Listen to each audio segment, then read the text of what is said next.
Hello, my name is Sean Mobley. I'm a freshman here at the Alabama State University. I'm a dance major on a 4-year track to get a bachelor's in fine arts in dance. Today, I'll be doing a persuasive speech for my public speaking class, and the topic I chose is college and how it is a financial burden on a lot of students. Today, my three main points of my speech are the cost of tuition and how it goes up every year, the fear of taking out loans and credit card debt, and the college dropout rate. So I'm going to start with the first point, which is the cost of tuition. So as a college student, every year we come to college knowing that tuition is a skyrocket and every year it goes up. With that being said, you have a lot of low income families that are not able to afford to go and send their kids to college, being that usually either you're a first generation college student or your parents went to college and they previously have college debt. So it's just adding on and racking on to your debt. And being that there's only two loans that are offered at college usually, which are subsidized and unsubsidized, and those loans usually you don't have to have credit for. But I do understand if you have a Parent Plus loan, you do have to check your parents' credit for that specific loan that you're taking out. With that being said, I have added a document in my speech, in my paragraph, that tells that there's at least a 15% rate that students in college can't finish college because of the tuition rising every single year. With that being said, I'm going to move on to my second topic, which is the fear of debt, the fear of getting in debt from college, and credit card debt. And this is something that I kind of touch bases of home a little bit because my mom kind of struggled with having a little bit of debt after she graduated from college. So originally, I'm going to give you guys an anecdote. My mom went to college and she went in the 19, I don't want to say her age, but she went further back. And what she did was she ended up going to a college that my aunt worked at. So my aunt claimed her as her child, therefore, she was able to go to school for free.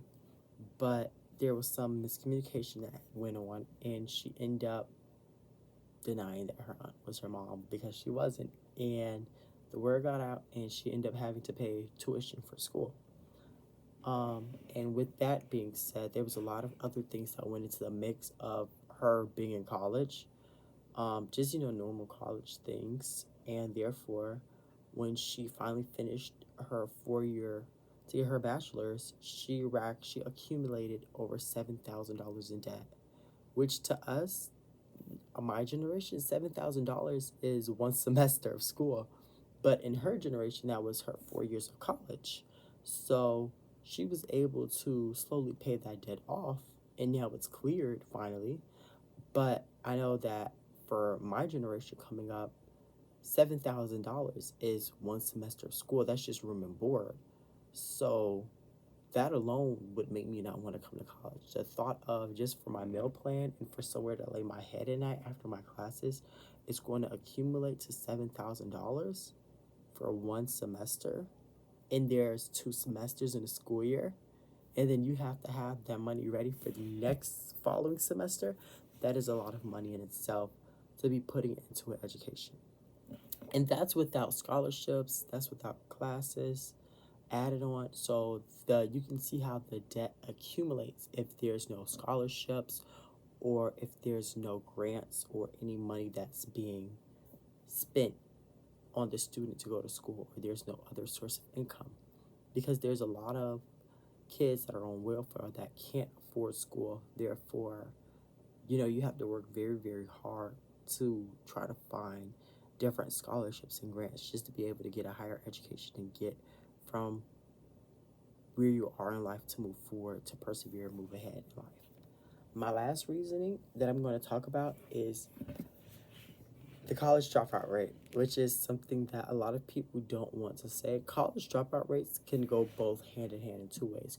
The college dropout rate is between the mix of college debt and you have some students who just don't take school serious in general. With that being said, there's over 20% of students that enter into college drop out their first semester. I was doing a little more research on that specifically, and a lot of it is because of the debt.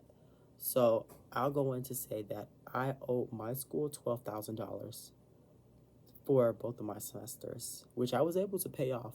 And the difference between my mom growing up and me growing up is she could graduate and walk the stage and not pay her debt off.